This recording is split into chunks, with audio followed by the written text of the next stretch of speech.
merci d'être là, hein, pour les courageux du matin, là, parce que c'est pas évident de démarrer une journée comme ça, samedi matin, il fait beau, tout ça.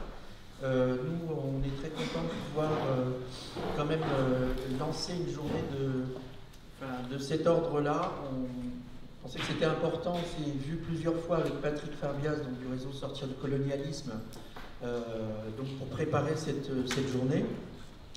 Et donc le réseau Mémoire Histoire, c'est un réseau qui est composé d'une quarantaine de structures associatives et culturelles qui travaillent assez régulièrement avec des collectifs de chercheurs sur les questions d'histoire et de mémoire des migrations, les questions urbaines et le monde du travail, avec un volet sur l'histoire et la mémoire ouvrière et les luttes sociales.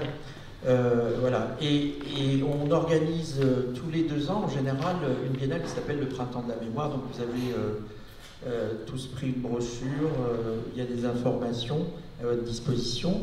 Et l'idée, c'est de manière récurrente à chaque biennale, on se pose la question du traitement, en fait, je veux dire, d'un point de vue théorique et politique de ces questions-là. Quelle prise en charge de ces questions-là, effectivement. Et quel est le rôle des historiens, des politistes, effectivement, des gens qui travaillent sur ces questions-là pour pouvoir peut-être redimensionner le questionnement sur l'histoire et la mémoire des migrations, notamment sur les questions coloniales, sur l'histoire et la mémoire du monde du travail, donc monde ouvrier et des luttes sociales, et sur les questions urbaines. Là, c'est une journée qui est un peu plus structurée d'une certaine manière que celle qu'on a pu organiser dans les autres biennales. Et je pense que là, il y a matière peut-être assez dense et assez riche pour pouvoir échanger ce matin.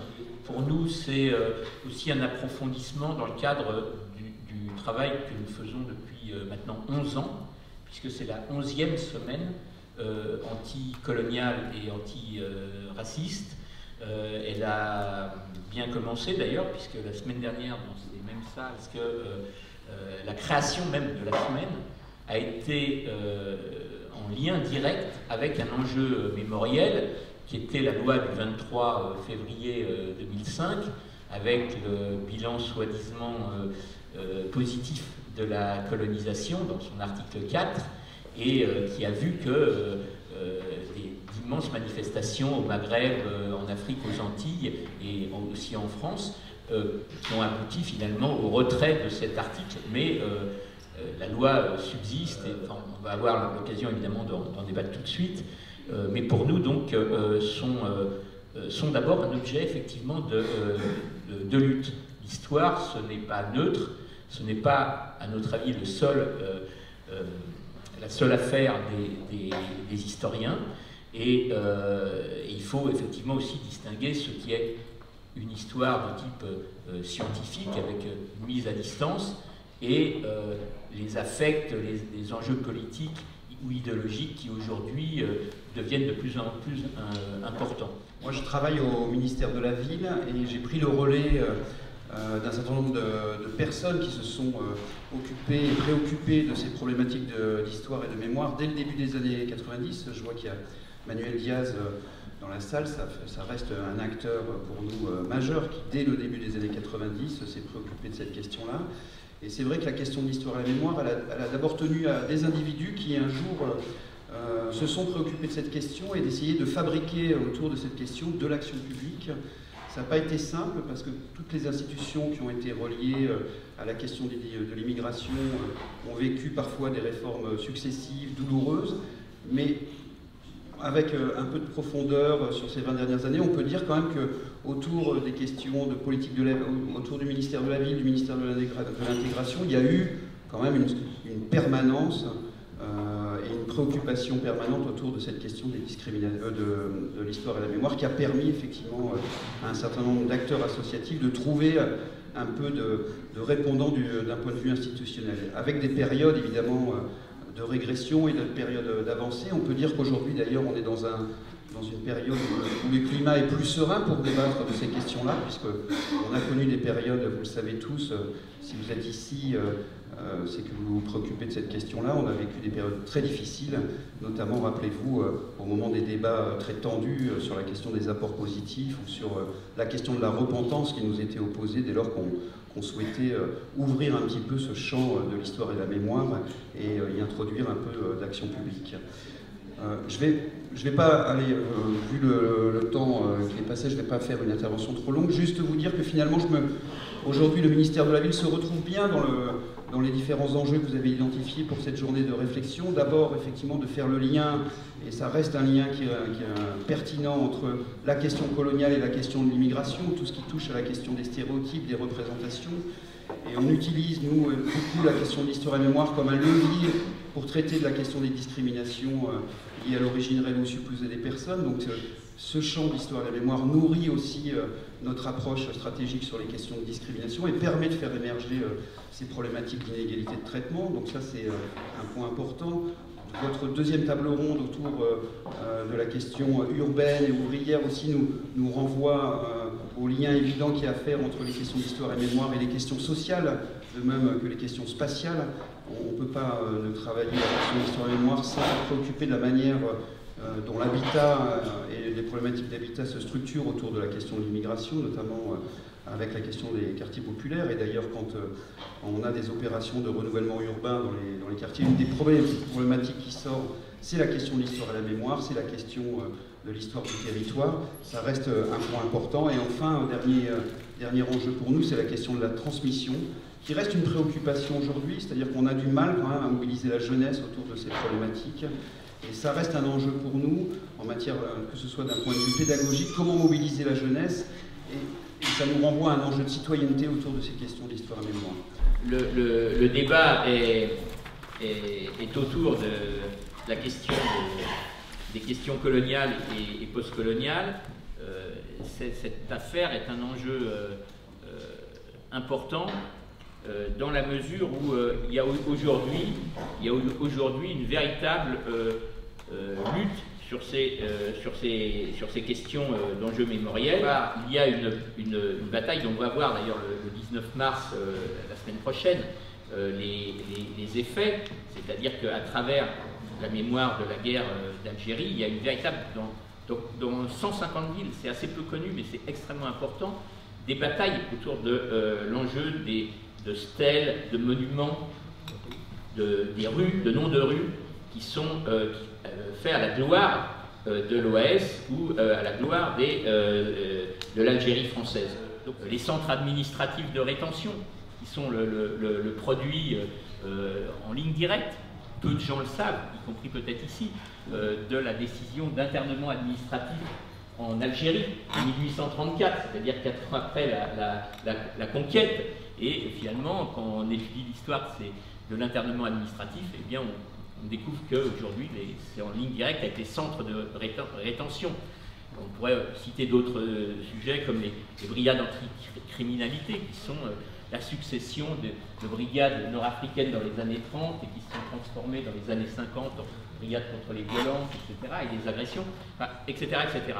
Donc la question de la mémoire, la question du rapport à l'histoire est une question essentielle dans le rapport à la question coloniale. J'ai trouvé le titre bien choisi, Trou de mémoire, parce qu'il me semble qu'il souligne davantage la situation qui existe entre ce qui est effectivement, ou ce qui relève d'une inscription mémorielle du passé colonial de la France et de son passé esclavagiste, même si les choses doivent être distinguées parce que relativement à la loi Taubira, là, il s'agit effectivement de quelque chose, d'un pas en avant politique, juridique, symbolique extrêmement important, nonobstant le fait que la question de l'esclavage ne se limite pas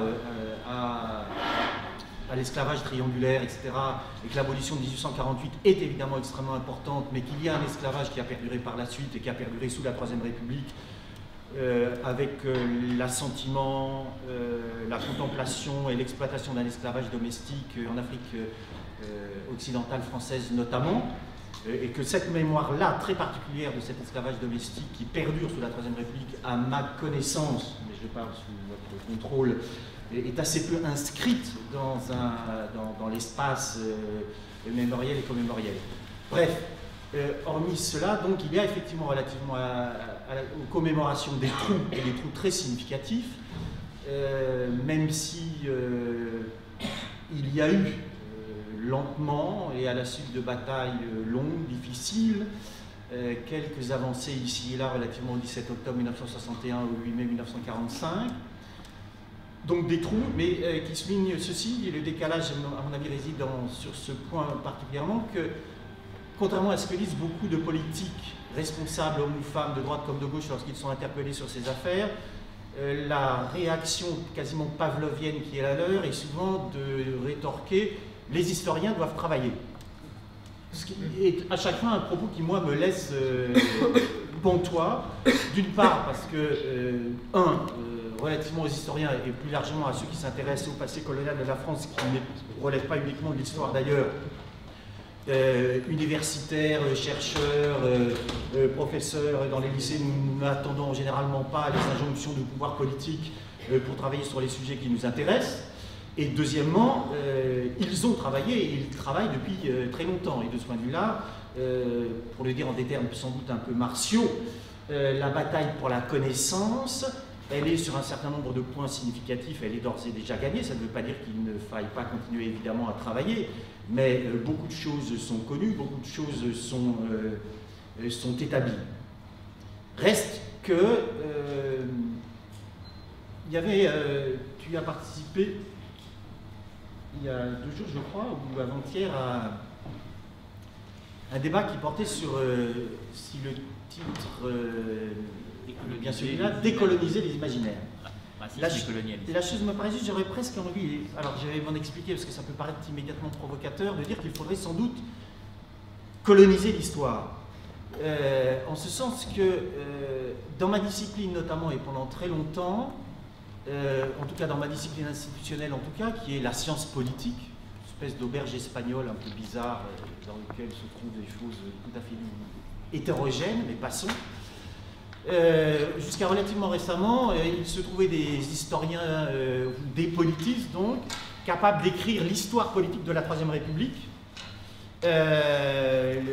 l'histoire des débats politiques, l'histoire partisane de la Troisième République, sans quasiment ne rien dire sur la question coloniale. Ce qui est absolument stupéfiant quand on connaît effectivement l'ampleur des débats, le temps occupé par les responsables politiques, les partis politiques, etc. Et le rôle qu'a joué évidemment la construction impériale au début de la Troisième République et tout ce que ça a affecté par la suite. Et donc j'aurais presque envie de dire qu'il faut coloniser l'histoire en ce sens que introduire le fait colonial, comme on dit, si je puis dire, dans la grande histoire et essayer de lutter contre cette espèce de muraille de Chine qui existe entre une sorte de grande histoire de France, hexagonale, et de l'autre, celles et ceux qui consacrent du temps, quelle que soit la discipline à partir de laquelle ils le consacrent, au fait colonial, comme on dit. Je pourrais donner quelques exemples. Je vais prendre celui-ci parce que c'est le 80e, cela va être le 80e anniversaire des Fronts populaires. Et je ne doute pas qu'il va y avoir toute une série d'initiatives sur le Front populaire, grand moment historique, fondateur du mouvement ouvrier, etc., etc., et où on va revoir surgir sans doute un certain nombre de discours, passablement mythologiques, sur le mouvement ouvrier, politique syndicale et les grandes avancées du Front populaire. Assurément, il y en a eu, assurément, elles doivent être rappelées, et sans doute aussi rappelées, d'autant plus eu égard au contexte économique, social et politique qui est aujourd'hui le nôtre. Reste que, si on introduit l'affaire du fait colonial dans l'histoire du Front populaire, on s'aperçoit que ce Front populaire qui était fort soucieux effectivement du sort des travailleuses et des travailleurs français, poussé évidemment par la guerre générale, relativement au sort des indigènes. Il faut quand même rappeler qu'à l'époque du Front populaire, les indigènes dans l'ensemble de l'Empire représentent quand même pas moins de 70 millions de personnes. Donc je ne parle pas de population marginale d'un point de vue numérique, c'est extrêmement important. Le Front populaire relativement à cela, relativement au code de l'indigénat, au pluriel, relativement à l'internement administratif, relativement à la responsabilité collective, le Front populaire n'a pas changé d'un iota leurs conditions. Il y a certes le projet de loi Blum-Violette qui est destiné à accorder le droit de vote aux, je cite, indigènes algériens évolués. Selon Violette lui-même, cela représente 12 000 indigènes algériens évolués, soit 1% du corps électoral des musulmans, comme on le dit à l'époque. Dérisoire. Et on voit là des socialistes soutenir relativement à la question du suffrage, à étendre à ces indigènes évolués, des positions qui sont non pas un combat pour l'universalisation du suffrage, mais soutenir des thèses qui reprennent au fond des thèses relatives au suffrage de type capacitaire, puisque c'est effectivement ce qui est au travail dans ce projet et ce qui le sous-tend. Et donc, je crois que l'introduction, la colonisation, pour dire en ces termes, de l'histoire, ou l'introduction du fait colonial dans un certain nombre de grands événements historiques réputés fondateurs, fait surgir un certain nombre de choses et permet, je crois, de mettre à mal un certain nombre de mythologies nationales et de mythologies partisanes. Les trous de mémoire organisent les dissimulations. C'est-à-dire qu'un trou de mémoire, on en a de façon domestique, mais quand ça parle d'histoire, quand ça parle de politique, quand ça parle de vie des peuples, je crois qu'il faut arrêter de penser que les trous de mémoire sont des phénomènes inconscients et individuels, mais les trous de mémoire qui nous préoccupent sont des trous de mémoire qui tendent à être organisés vers les dissimulations. Plusieurs exemples. La Nouvelle-Calédonie, le 17 octobre 1961, le 8 mai 1945, l'histoire des bidonvilles, des thèmes sur lesquels on a travaillé au long de la mémoire depuis un certain nombre d'années. L'intérêt de mettre ces problématiques sur la scène publique, c'est-à-dire les citoyens, les associations qui s'investissent dans ces problématiques, l'intérêt c'est que, en rendant visible des histoires comme les bidonvilles, sur le 17 octobre, sur le 8 mai, l'histoire est en marche. C'est-à-dire qu'au fur et à mesure qu'on travaille, jusqu'à maintenant, des citoyens, d'autres citoyens, écrivent, témoignent, rajoutent des éléments de pulse. Ce n'est pas toujours le cas pour les historiens, parce que pour les historiens qui sont mes amis, qui font des travaux très très pointus, souvent leurs travaux restent au niveau universitaire.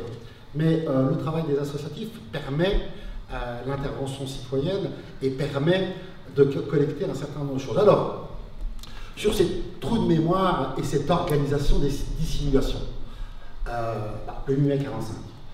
Le 8 mai 45, c'est une organisation de dissimulation énorme. J'ai fait il y a 20 ans un film pour Arte, le 8 mai 1945, dissimulation, c'est pas dissimulation, le titre c'est l'autre 8 mai, merci pour ceux qui connaissent la filmographie. Et il y a eu systématiquement dissimulation par rapport à cet événement qui date de 60 ans. Donc ce film, je l'ai fait 50 ans après le 8 mai 1945, et j'ai eu des obstacles énormes pour établir des faits. Que ce soit aux archives d'Aramée à Vincennes, que ce soit aux archives d'Aix-en-Provence, ou que ce soit à l'ECPAD. À l'ECPAD, je me rends compte que 20 ans plus tard, c'est-à-dire l'année dernière, en 2015, des archives que j'avais demandé, des archives, l'ECPAD, l'établissement cinématographique et photographique des armées, tiré de la Défense. J'avais commandé ça pour Arte, pour ce film sur l'autre 8 mai, et je me rends compte qu'on m'a dissimulé des archives. C'est-à-dire un établissement public peut nettoyer, 50 ans après les faits, des archives. Ces archives, je les ai retrouvées, je les ai remises dans le film initial. Elles montrent des abstracts de l'armée française qui fusillent des Algériens. Les archives que j'avais achetées il y a 20 ans montrent des corps allongés, on ne montre pas la fusillade de ces Algériens, ils sont morts, alors que celles que j'ai retrouvées montrent ces mêmes morts, mais là debout, vivants, et tués à l'automitrailleuse. Ça, c'est une dissimulation que je retrouve 60 ans plus tard. On a dû faire quelque chose d'illégal, c'est-à-dire sortir ce document des archives d'Aix-en-Provence, le filmer, le montrer à la télévision, le remettre, bien entendu. Alors peut-être avant d'en venir spécifiquement à cette question de l'esclavage, peut-être faire une série de distinctions, puisque lorsque j'ai vu le titre « Route mémoire », ça me fait penser à la notion finalement d'oubli, politique de l'oubli, et on peut peut-être essayer de distinguer plusieurs catégories d'oubli, peut-être autant de politique de l'oubli, hein, puisque finalement une politique de la mémoire implique très souvent en même temps une politique de l'oubli. On peut distinguer un oubli omission, finalement au sens involontaire du terme, puisque le fonctionnement de la mémoire individuelle et collective ne peut pas tout retenir. Bon. Mais ici, on peut difficilement parler de politique d'oubli au sens fort, au sens où il n'y a pas d'intention, je dirais, volontaire des pouvoirs publics pour mettre en œuvre une occultation du passé. Deuxième catégorie d'oubli, forme d'oubli refoulement, alors bon, qui renvoie à une notion un peu psychanalytique, mais dont on peut faire peut-être certains usages intéressants, à condition qu'ils soient contrôlés sur le plan de la mémoire collective ou sur le plan de la mémoire officielle, mais qui là encore est une forme de mémoire involontaire. Et ici, lorsqu'on parle ici de trou de mémoire, ça renvoie davantage à une troisième catégorie qui est l'oubli manipulation, l'oubli dissimulation auquel vous faisiez allusion, ce que Ricoeur appelle l'oubli commandé, par exemple, et qui renvoie véritablement à une action délibérée des pouvoirs publics d'occulter un certain nombre de pans du passé. Et enfin, quatrième catégorie que je propose d'appeler l'oubli destruction, hein, qui va encore plus loin. Il ne s'agit pas simplement d'occulter un pan du passé, mais de détruire véritablement une part de la mémoire d'un groupe. Donc on peut parler ici d'une forme de démocide, si vous voulez, hein, de destruction carrément, je crois, de la mémoire d'un groupe ou de groupes. Simplement un petit rappel de distinction qui pourront peut-être nous servir au cours de la discussion. Alors, par rapport à la mémoire de l'esclavage, sur laquelle je travaille depuis un certain nombre d'années, il faut d'abord savoir que la loi dite Taubira s'inscrit dans un processus sur le plus long terme. Bon, ce n'est pas la première, il y a une loi qui est souvent méconnue, même si elle n'a pas eu le même impact, qui est la loi de 83, qui reconnaît l'abolition de l'esclavage et qui instaure une journée particulière de commémoration de l'esclavage, non pas à l'échelle nationale, mais dans les DOM, une journée chômée fériée. Elle est souvent oubliée par les métropolitains, mais elle est très importante puisqu'elle a été notamment initiée par la mouvance, on va dire, indépendantiste au départ, et elle s'est opposée à ce que j'appelle dans mes travaux le régime mémoriel abolitionniste, hein, qui s'est institué au début de la Troisième République, surtout dans les Antilles françaises, qui visait avant tout à célébrer la République française qui abolit l'esclavage, mais au détriment, je dirais, de la période de l'esclavage elle-même, qui était là, pour le coup, largement occultée. Hein. Je renvoie à un article célèbre de Myriam Cotias là-dessus. Finalement, on vous donne la citoyenneté en 1848 et aussi la liberté, mais en échange, finalement, vous oubliez ce qui s'est passé précédemment. Bon. Alors, ce qui ne veut pas dire que sur le plan de la mémoire collective, il y a eu effectivement un oubli radical. Bon, il y a des travaux d'historiens qui ont travaillé notamment sur les sites de La Réunion, au moment qu'il y a eu une mémoire populaire de l'esclavage qui a pu continuer. Mais en tout cas, il y avait des formes d'injonction officielle à l'oubli sur le plan des politiques publiques.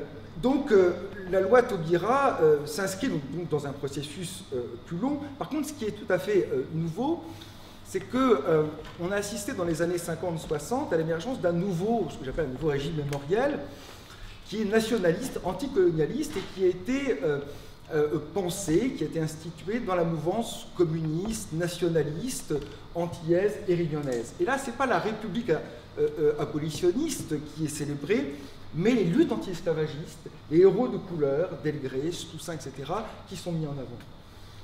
Et à partir des années 90, surtout 98, on voit apparaître un troisième régime mémorial plutôt centré sur les victimes de l'esclavage, qu'on estime avoir été oubliées de cette histoire, hein. C'est une sorte de contre-récit. Et la loi Taubira s'inscrit très clairement dans ce processus-là, où on reconnaît d'abord les victimes de l'esclavage. La 4ACG, 4A, c'est-à-dire anciens appelés en Algérie et leurs amis contre la guerre. Qui sommes-nous exactement? Donc d'anciens appelés qui, au moment de toucher leur retraite, ont considéré que l'argent qu'il touchait ainsi était sale. D'où l'idée d'abord de le refuser, puis finalement de l'accepter pour en faire autre chose. C'est-à-dire de convertir cet argent sale en un argent qui permet des attitudes et des actes de paix. Mais notre action, je dirais, majeure, c'est en fait l'éducation, par nos interventions dans les établissements d'enseignement. Et par là, en quelque sorte, pour reprendre un petit peu les termes qui viennent d'être évoqués, nous témoignons, autant que faire se peut, à boucher les trous de mémoire, ou à éviter qu'il s'en crée d'autres. Et nous le faisons donc dans l'éducation, auprès des jeunes, ça nous paraît absolument capital. Alors évidemment, le témoignage n'est pas histoire, et ça nous en sommes parfaitement conscients. Et c'est ce que nous entendons dire à nos jeunes qui nous écoutent. Nos témoignages sont objectifs, chargés d'émotions, parfois justement un peu mités par le temps. Malgré cela, il nous incombe, par ces témoignages, de leur faire prendre conscience de l'inanité et de l'inutilité de cette guerre d'Algérie. Et bien sûr, nous débouchons sur, je dirais, l'horreur de toute guerre. Sur l'expression de trou de mémoire, je dirais que moi, je ne pense pas qu'il y ait un trou de mémoire, je pense qu'il y a une substitution des mémoires. Je pense que nous autres qui sommes des gens qui combattons l'idéologie coloniale, qui sommes anticolonialistes au XXIe siècle, c'est plus facile que d'être en 1950, soyons bien conscients. Mais nous qui sommes dans cette mouvance, il faut, me semble-t-il, constater, sans particulière gaieté, que nous avons perdu cette guerre des mémoires. Et j'en veux pour preuve, moi, ce que j'appelle la substitution, c'est-à-dire le fait que les lobbies de réhabilitation, ce que j'ai appelé avec un néologisme les réhabilitateurs de la mémoire coloniale, donc les gens qui sont plutôt dans la mouvance de l'esprit de la loi du 22 février 2005 et aspects positifs, etc., ces gens-là ont, me semble-t-il, gagné la guerre.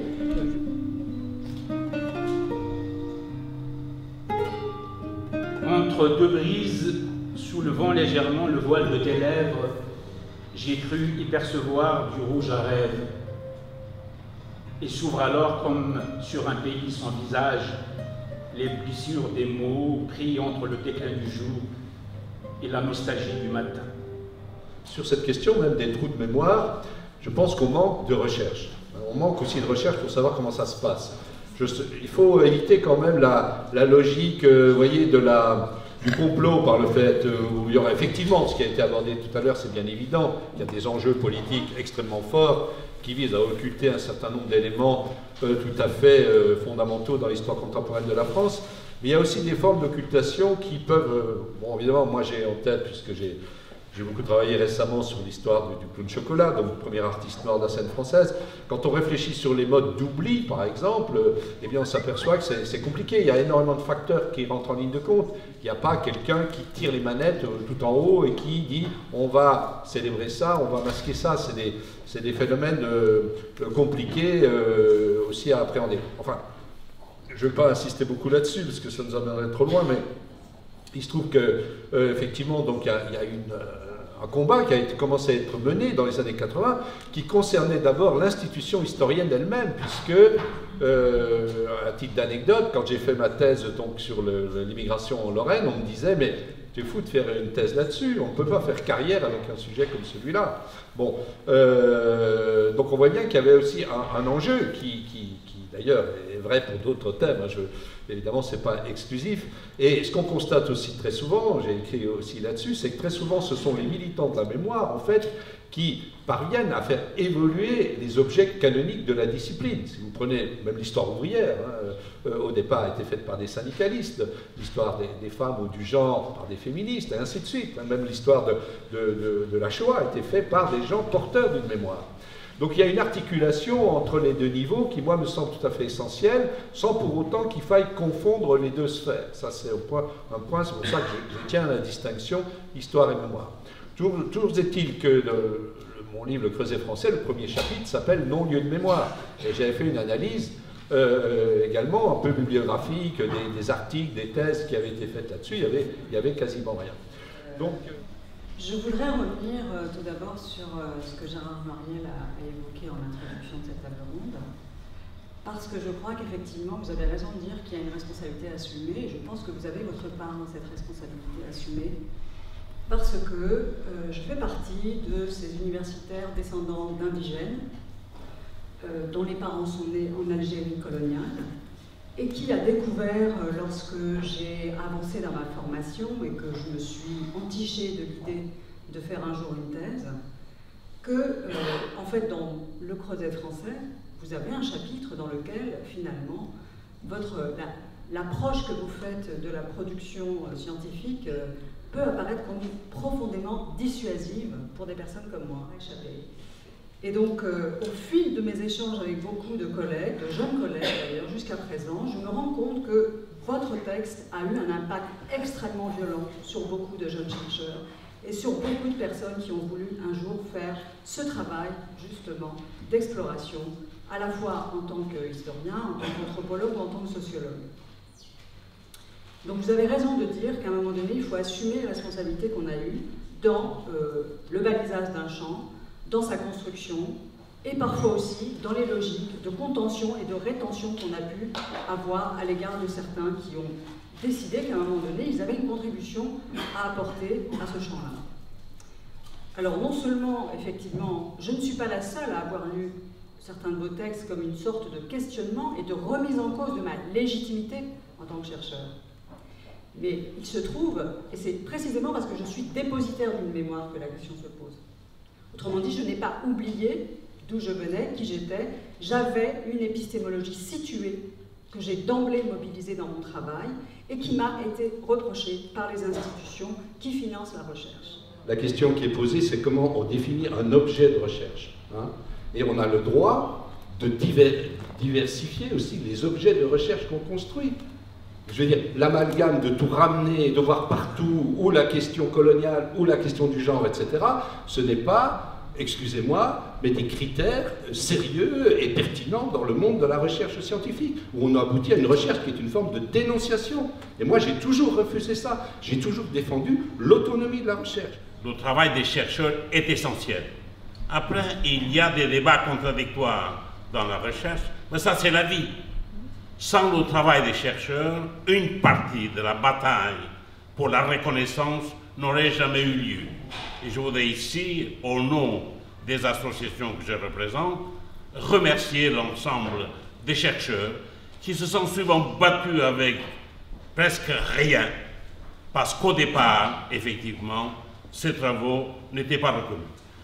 Deuxième élément que je voudrais dire, dans nos petites provinces, cette question n'a pas la même place que vous pouvez avoir ici, à Paris ou ailleurs. Donc à Marseille, à Lyon, à Paris et ailleurs, ces questions-là vont de fait. Dans une ville comme Bordeaux, dans une région comme le Sud-Ouest, ces questions-là ne sont pas à l'ordre du jour. Elles sont même considérées comme atypiques. On a parlé tout à l'heure de l'esclavage. Bordeaux a été un grand port négrier. Il y a une volonté de nier. Et quand on ouvre parfois des petites fenêtres, c'est pour les fermer immédiatement. Et dans cette dynamique à la fois, effectivement, où au niveau de la recherche, un certain nombre de choses commençaient à se poser, et notamment cette question de la place et de la question de la mémoire et de l'histoire, c'est quand même la construction de la place d'un certain nombre de catégories de population dans la société, et puis des acteurs tout simplement, à la fois culturels et des acteurs sociaux, et des acteurs militants, associatifs qui avaient commencé également à se poser cette question-là et à essayer de bricoler d'une certaine façon la manière de l'aborder, etc. Alors, je crois que cette dynamique-là, moi je dirais que du côté institutionnel, mais bon, moi je ne suis pas un historien de l'institution, mais un sociologue de l'institution, mon sentiment tout simplement c'est que je crois que du côté institutionnel, la préoccupation n'était pas forcément la question de l'histoire et de la mémoire, c'était la question d'intégration. Et donc, il y a peut-être l'institution a, je dirais, pensé ou supposé que par le biais de la question de la mémoire travaillée par les acteurs localement, quelque chose de l'ordre effectivement du vrai objectif qui est l'intégration effectivement. Alors bon, il y aurait beaucoup de choses à dire sur cette question d'intégration évidemment, mais je crois qu'il y a à la fois peut-être des conjonctions, mais peut-être pas forcément les mêmes objectifs enfin, portés par les différents acteurs de la même manière. Et une des spécificités des mouvements associatifs dans toutes les régions, c'est qu'on a fait sortir les albums de famille. Et les albums de famille, c'est une vraie richesse. Nous, on a travaillé sur une exposition sur la Goutte d'Or, sur un siècle d'immigration algérienne. On a découvert des choses extraordinaires. Et souvent, les populations immigrées considèrent que ce n'est pas important.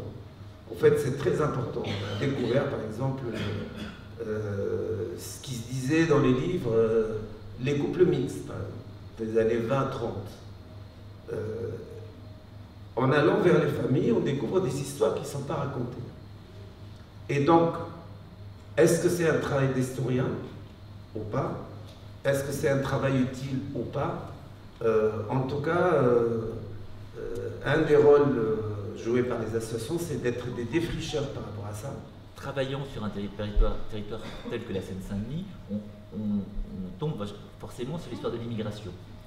Mais peut-être que moi je suis lié à une vieille école, et cette histoire de l'immigration, je ne veux pas la découper d'une histoire sociale. Je la vois en fonction du travail, de l'histoire du travail, comme ça. Et effectivement, pas forcément la culturaliser tout le temps. Et pas forcément la réduire au colonialisme ou au post-colonialisme. Pour revenir sur ces trous de mémoire, sur l'histoire de la mémoire ouvrière, moi, je pourrais citer seulement quelques faits. Quand j'ai eu écoute, connaissance, quand ça a été repris, quand ça n'a pas été repris, ça peut être assez intéressant.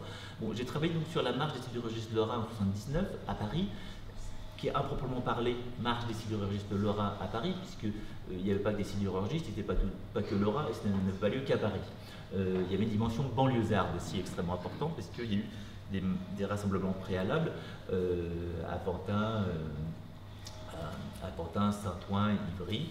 Et là, je me suis rendu compte de comment la politique de désindustrialisation qui a commencé très tôt en Seine-Saint-Denis, qui concernait toute la classe ouvrière de Seine-Saint-Denis, une classe ouvrière qui était mêlée, était complètement alertée, comment elle a accueilli ces sidérurgistes de Lorrain, comment il y a une manifestation qui est arrivée sur Paris, et comment la mémoire de cette manifestation sur Paris, qui était extrêmement importante, qui est très vive, il suffit de très peu de choses pour la faire revivre, a quasiment disparu des mémoires, et en tout cas des mémoires officielles, si on peut dire, s'il y a des mémoires officielles, et des histoires en tout cas. Et même comment, et pourtant c'est très intéressant, l'histoire de Radio Lorraine Cardassier, qui est passionnante, et Ingrid Hayez a fait une thèse passionnante sur ça, comment cette mémoire, peut-être pour des raisons d'endogamie journalistique et universitaire, et je suis le premier aussi à rendre hommage à Marcel Tria, y compris pour Octobre 61, c'est le premier journaliste communiste qui a parlé de ça en 80 à la télé, n'empêche qu'il y a un côté sociologique et professionnel où la mémoire et l'histoire surtout de Radio Lorraine Cardassier a couvert la mémoire de cette marche-là. Du fait que je suis un peu décentré, qu'on a fait ça à Bobigny, la première table ronde qu'on a faite sur la marche des sidérurgistes, avant de faire une table ronde sur la radio Lorraine Cardassier, la radio Lorraine Cardassier a été créée pour la marche, voilà. Il y avait une grande usine du livre à côté, et donc des syndicalistes CGT du livre qui travaillaient à côté sont venus aux archives départementales, pour certains en bleu et tout ça.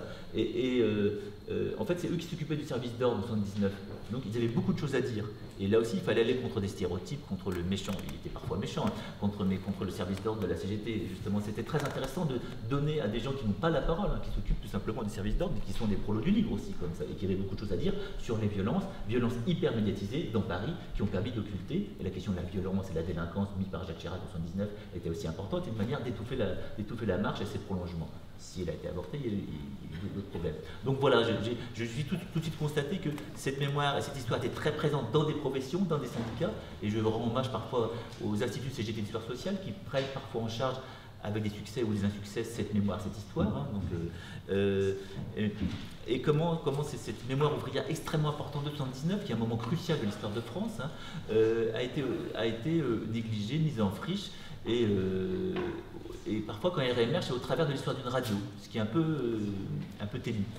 Donc, en tant que, je l'espère, future chercheuse, il y a une grande question que je me pose, c'est justement la place du chercheur dans la société. Et donc savoir quel point de vue il doit avoir, si justement il peut se couvrir d'une neutralité scientifique pour dire certaines vérités, mais est-ce qu'en se couvrant de cette neutralité, il ne serait pas au contraire pris dans le système, ou est-ce que le rôle du chercheur n'est pas justement d'aller creuser les questions Le monde de la recherche, y compris en sciences sociales, y compris sur cette question-là, n'est pas un monde homogène. C'est justement un des problèmes, une des raisons de notre faiblesse. Ce que je disais au départ, quand je disais il faudrait qu'on fasse notre autocritique, si on veut, collective, c'est justement par rapport à la faiblesse du poids social que nous avons. Pierre Bourdieu parlait de ça à un moment donné en disant pour que les connaissances scientifiques aient plus d'impact dans la société, il faudrait aussi que la science ait plus de poids. Pour qu'il ait plus de poids dans une société, il faut des alliances. Il faut déjà trouver, sinon du consensus. C'est sûr qu'il ne faut pas de consensus non plus dans la recherche, parce que du coup, la connaissance ne progresse pas. Mais au moins, une capacité aussi à former des fronts communs, à tisser des alliances, comme je le disais, ça c'est déjà dans ce domaine-là largement en place dans le champ associatif, mais aussi avec des artistes, aussi avec les autres acteurs qui pèsent dans l'espace public, de façon à pouvoir contrebalancer ceux qui sont on parlait des entrepreneurs de mémoire qui tiennent le crachoir un peu partout. Malheureusement, ça ne se fait pas, et on voit très bien qu'il y a une logique très forte au sein du monde académique, je vais dire, universitaire, de plaisir de se cantonner dans une petite avant-garde critique, etc. Bon, donc c'est ça qui, je crois, est fondamentalement en cause. C'est une entreprise de toute une vie, que de savoir exactement comment est-ce qu'on va se positionner et évoluer d'ailleurs autour des objets que l'on souhaite se construire. C'est une discussion qui, en fait, c'est intéressant parce que c'est une discussion ésotérique pour le reste de la société. Finalement, la façon dont nous façonnons nos objets, dont nous les mettons au travail, dont nous mettons au travail ce que nous sommes au regard de nos objets, dont nous n'oublions jamais que nous sommes bien, effectivement, quelque part engagés dans la façon dont nous allons construire nos objets, tout cela, c'est quelque chose qui échappe au débat public. Ce qui, par contre, va faire que nous puissions, d'une manière ou d'une autre, de façon plus ou moins heureuse ou pas, avoir une place dans l'espace public, c'est-à-dire participer de la vie de la cité politique, c'est un autre enjeu, il me semble. Il y a quelque chose qui procède de la discussion sur la méthode, l'épistémologie, la théorie, les concepts que l'on met en œuvre pour faire son travail de chercheur. Et effectivement, il y a bien des instances qui s'occupent de nous permettre d'interagir et de progresser. Là aussi, en notre entreprise, c'en est une toute autre que de savoir comment est-ce que cela ensuite va pouvoir contribuer à transformer la scène publique et à contribuer à faire d'une certaine manière sens pour un plus large fond. Il y a à la fois une attaque contre une certaine forme, un prétendu intellectualisme qui serait élitiste, lorsqu'on sait dans quelles conditions est-ce que les chercheurs travaillent pour la majeure partie d'entre eux et dans quelles conditions est-ce que les doctorants font leur thèse, ça semble particulièrement risible, mais aussi parce qu'il y a une forme de populisme au plus haut niveau des États aujourd'hui dans les sociétés qui justement ont été initiatrices de ces sociétés savantes, de ce milieu universitaire et scientifique particulièrement avancé. Or, c'est précisément dans ces sociétés qu'aujourd'hui avance un populisme qui prend pour cible la production scientifique, l'effort de connaissances et les lieux du savoir. Et ça, c'est particulièrement dangereux. Et c'est sans doute vers là qu'il faut tendre nos efforts, y compris en étant le plus scrupuleux et le plus exigeant à partir de ce que l'on est, et non pas contre ce que l'on est, et pas en refoulant ce que l'on est, me semble-t-il, pour faire une recherche qui soit véritablement productive et imaginative. Sortir de la violence symbolique et politique des années 80. Parce que cette violence-là, on le sait, elle nous a fracassés, notamment dans le cadre de la marche pour l'égalité des droits, avec l'intervention de l'État à l'époque qui a effacé de la mémoire la marche pour l'égalité des droits et contre le racisme, et nous a réduits au silence et à l'invisibilité. Les désirs de voyage ne sont-ils qu'illusions battues par les vents, blessures qui saignent, inguérissables? Les levées et les couchers de soleil se mêlent, se confondent dans la nuit froide, intense. Au-delà, nous cherchons l'improbable matin, le langage de la nuance, de la couleur, les pas des femmes et des hommes en ce monde. J'ai suivi le périple des mouettes, aussitôt happé par l'œil aveugle du temps. La mer et la terre se rétrécissent, se réduisant en un ultime point de fuite. J'ai effleuré de ma main, de ma bouche, tes lèvres, rivage espéré, attendu, ma barque en perdition. La table ronde de cet après-midi, donc comment transmettre autrement l'histoire. Donc nous avons des acteurs associatifs, éducatifs. On a le cours français d'éducation nouvelle avec Pascal Yard. On a Jérémy Béchon du collectif Manifesterien, qui est un collectif de théâtre. Donc Laurence de Coq. Olivier Letrucor n'est toujours pas là. Gilles Manceron. Et donc Franck Nolin qui va faire l'animation de... Je vous propose de travailler par thème. J'ai pensé à deux grandes entrées. La première, alors c'est un peu professoral, je suis désolé. Le droit, ça serait un peu autour des contenus, des programmes, avec une question un peu iconoclaste qu'a posée l'aggiornamento, c'est-à-dire est-ce qu'il faut des programmes, et si oui, comment les fabriquer, qui doit les fabriquer, comment les écrire. Puis la deuxième entrée, ça serait autour donc de la transmission, transmettre autrement, parce que c'est comme le thème principal de cette table ronde, et voir quels sont les acteurs qui peuvent intervenir en dehors de l'école, et comment finalement l'histoire peut se transmettre autrement que de manière scolaire, ou en articulant le scolaire et le non scolaire. Cette histoire coloniale, elle nous travaille encore. Et c'est le problème, à mon avis, principal. Mais pour l'aborder, ne faut-il pas nécessairement faire des détours et des comparaisons avec d'autres phénomènes d'occultation, de déni, de trop de mémoire. On a commencé à le faire, à aborder d'autres questions, la mémoire ouvrière, la mémoire, les mémoires urbaines, la mémoire des migrations, liées à l'histoire coloniale, mais pas que, hein, puisqu'il y a d'autres migrations que celles qui sont connectées au passé colonial, dans la deuxième table ronde. Bon. Et la question que je voudrais poser, c'est est-ce qu'il ne faut pas faire, ne serait-ce que d'une manière pédagogique, pour faire comprendre et partager les problèmes que ressentent peut-être plus particulièrement des personnes héritières de cette histoire, mais pas les autres, pas de la même façon, pour le faire partager, est-ce qu'il ne faut pas forcément évoquer d'autres questions? La fabrique des programmes, c'est très complexe, mais surtout c'est très évolutif. Alors je vais essayer de modéliser ça un petit peu de façon compréhensible pour tout le monde, sans que ce soit trop technique en fait. Je vais donc d'abord commencer par ce que ça n'est pas. Ce n'est évidemment pas un ministre de l'Éducation nationale qui le soir rentre chez lui et prend son petit carnet et écrit des programmes scolaires en disant « ha ha ha, je vais manipuler la jeunesse en lui cachant volontairement des choses ». Donc ça ne sert strictement à rien d'avoir un discours très très complotiste sur le ministère a décidé que, le ministère a décidé que. Je vous explique pourquoi. Il y a plusieurs phases, il y a plusieurs moments dans l'histoire de l'écriture des programmes. Jusqu'aux années 80 à peu près, il y a une spécificité de l'inspection générale pour écrire les programmes. L'inspection générale, c'est le sommet de la hiérarchie, mais au niveau disciplinaire. Donc il y a une inspection générale d'histoire, de lettres, de physique-chimie, etc.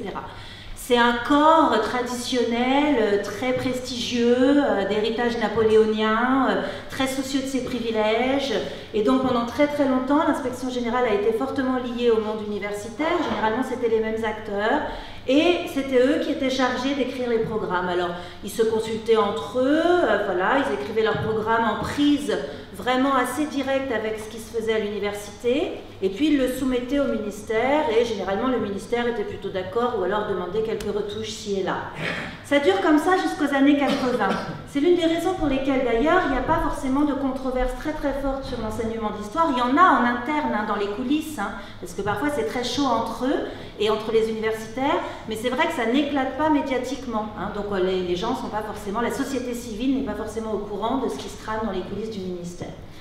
Et puis il y a un fort consensus aussi autour des programmes d'histoire. Ce consensus, c'est qu'un programme d'histoire, il doit fabriquer un petit républicain et un bon français. Enfin, un bon républicain et un petit français aussi, les deux. Voilà. Donc c'est un roman national républicain, avec dans les pratiques quelques adaptations locales, mais enfin, grosso modo, tout le monde est à peu près d'accord là-dessus.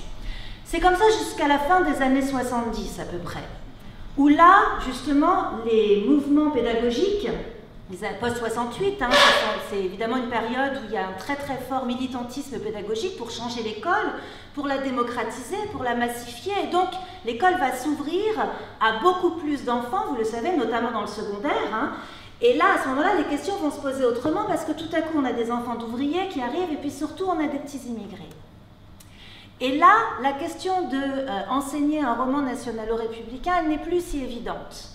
Et donc, il va y avoir des pressions, de la part, notamment les premiers groupes de pression, ce n'est pas les entrepreneurs de mémoire, hein, ce sont des groupes de pression de militants pédagogiques qui vont dire vos programmes, c'est vraiment des trucs complètement archaïques.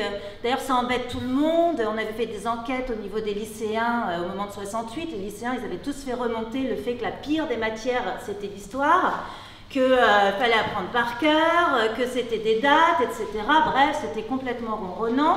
Et puis il y a eu des acteurs qui, comme Suzanne Citron par exemple, hein, qui dans les années 70, elle était professeure d'histoire-géographie en lycée, et elle a pris en main avec d'autres, avec des collectifs qu'on a complètement oubliés. Il y avait un collectif qui s'appelait Enseignement 70 par exemple.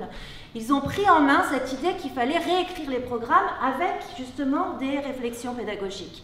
Donc vous voyez qu'on a un autre groupe d'acteurs qui arrive et qui se présentent comme aussi potentiellement confecteurs de programmes, qui sont bien sûr pas du tout adoubés par l'inspection générale, qui se demandent bien qui sont ces gens, qui ne sont pas non plus adoubés par l'association des professeurs d'histoire-géographie, qui est une autre entité très très forte, mais qui quand même font savoir qu'ils ne laisseront pas faire.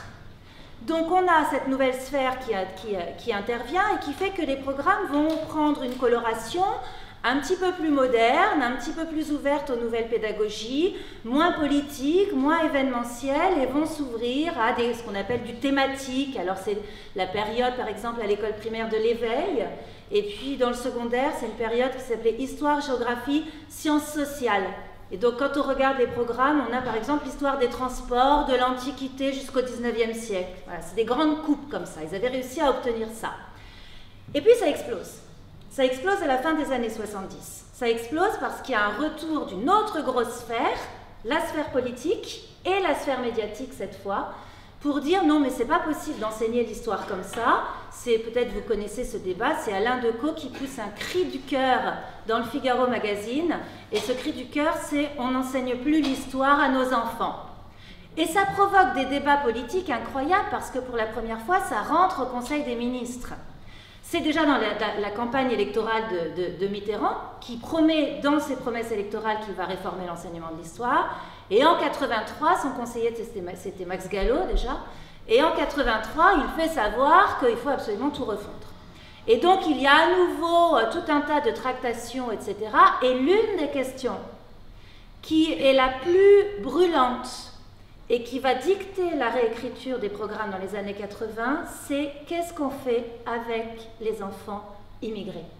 Ces enfants immigrés qui ne vont pas repartir chez eux, contrairement à ce qu'on a longtemps cru, qui sont dans les classes en France, auxquels on peut plus se contenter d'enseigner l'histoire et la culture d'origine, et qu'il va falloir prendre en compte dans les programmes d'histoire.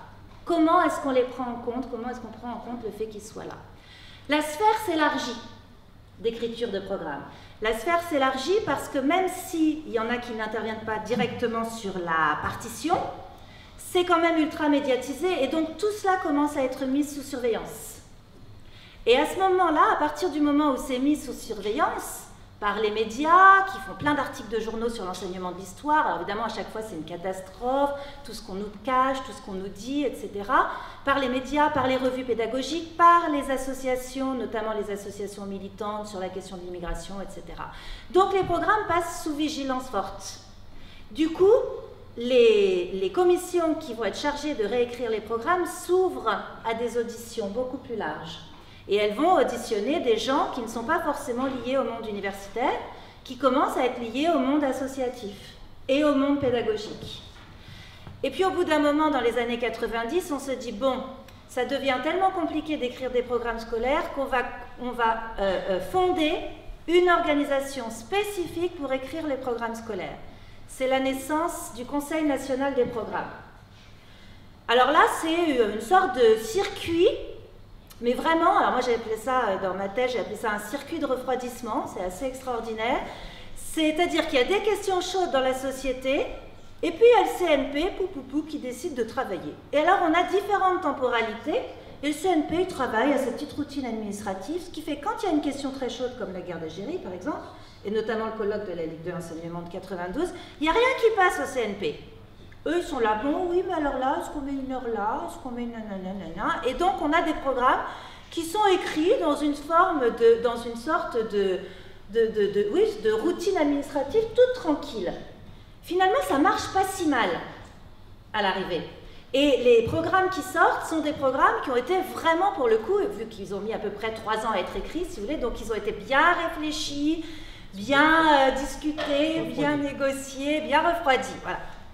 Et puis en 2005, la loi Fillon supprime le CNP, pour des raisons purement économiques en fait. C'est la LOLF, hein. Donc ça coûte cher tous ces gens-là à payer, parce que le CNP c'était une grosse machine.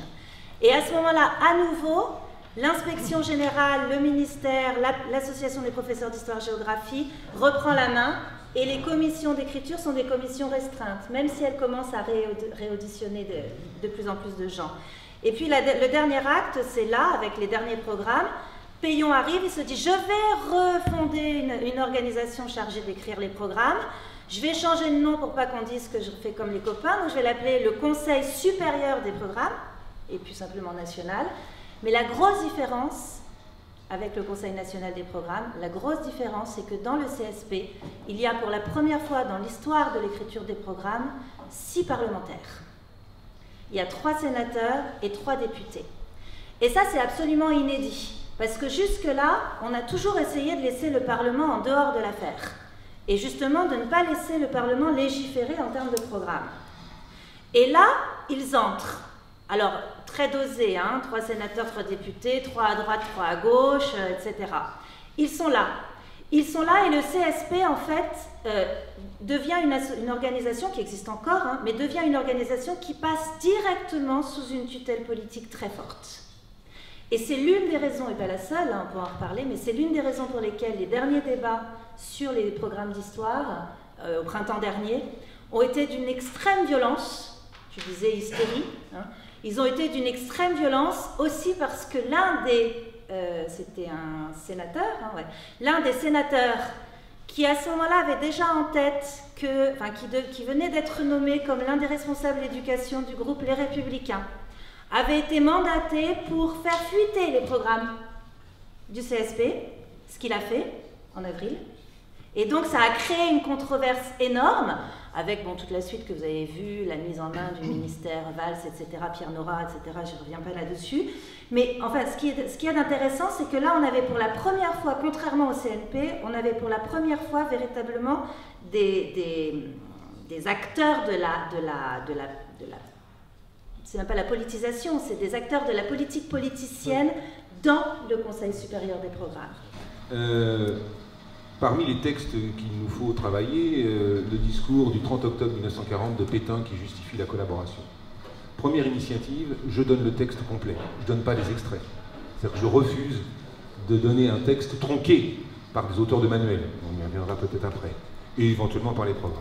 Deuxième chose, je pose les questions d'abord, c'est-à-dire que je fais une lecture silencieuse des questions préalables. Ça veut dire quoi? Ça veut dire que je fais partager aux élèves un questionnement qui est un questionnement qui va le mettre en projet de lecture d'un texte, mais dans un projet de lecture, compréhension du texte, et ensuite travail individuel, travail en groupe, travail en grand groupe, etc., je m'aperçois d'une chose, c'est que non seulement les élèves n'ont pas besoin de prérequis historiques, traditionnels, pour entrer dans un texte aussi politique que celui-ci, et moi je me souviens de la remarque d'un élève de première STG au lycée Sugère à Saint-Denis, issu de l'immigration, qui me dit, en sortant de ce cours-là, « Monsieur, je vous remercie, maintenant je sais ce qu'est un discours politique. » Autrement dit, à partir d'une situation pédagogique qui a l'air de rien, il suffit simplement de renverser l'ordre des questions, on constate une chose quand même, c'est que la plupart des élèves passent leur scolarité à répondre à des questions qu'ils ne se sont jamais posées. Constat que nous-mêmes, nous pouvons faire pour nous quand on était élève à l'école. Et donc, on s'ennuie fortement quand on ne développe comme stratégie d'élève que « mais qu'est-ce qu'il veut que je réponde, le prof ?» À partir du moment où on laisse un espace, où on crée une situation pédagogique, où l'élève se met en posture de questionneur, en posture de lecteur compréhensif, en posture de tout ce que vous voulez, mais en gros de chercheur, d'apprenti chercheur, là, il se passe des choses. Moi, je sais qu'on est souvent invité, on travaille pas mal en milieu scolaire, essentiellement en lycée, un petit peu aussi en collège, et très souvent, on est invité à la fois sur le programme, c'est-à-dire par rapport aux pièces, aux adaptations que nous avons, par exemple les 3 exils d'Algérie, une histoire judéo-berbère à partir du livre de Benjamin Stora, le massacre des Italiens de Varmoriel que j'ai cité, et à partir de ce programme-là, on arrive à être invité. Mais on est invité aussi pour être justement une dissidence que les professeurs n'arrivent pas à assumer.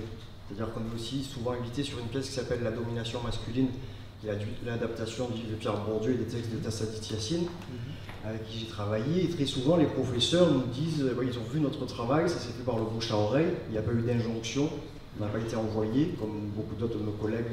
Enfin, c'est notre histoire.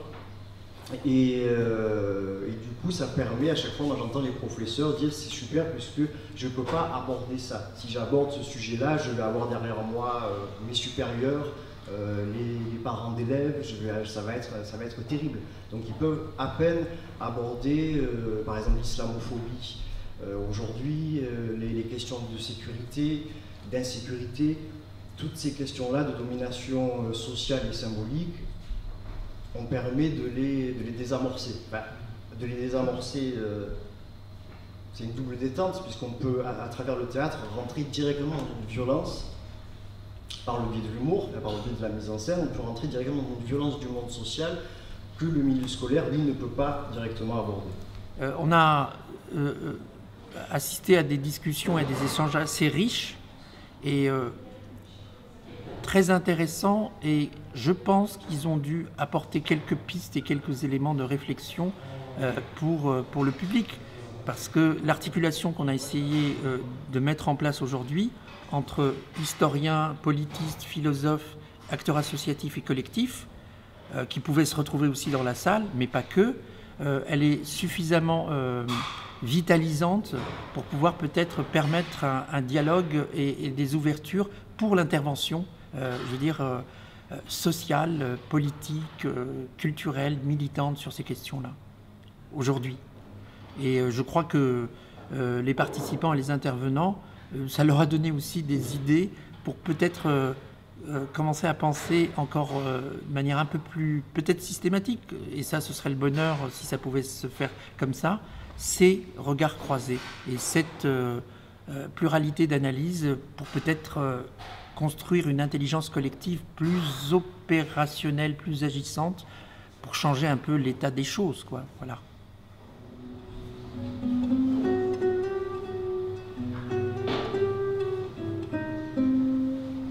Car le mot a déjà circonscrit l'origine des grands troubles, l'étendue des rêves futurs. Le mot a circonscrit les séismes, les soulèvements, les révoltes, les révolutions. Après qu'il ait remonté le temps et qu'il se soit marié à la terre, à la pierre, au feu. Le mot a circonscrit la course des chevaux au rythme de l'orage, du vent de la pluie, de la boue, du sang.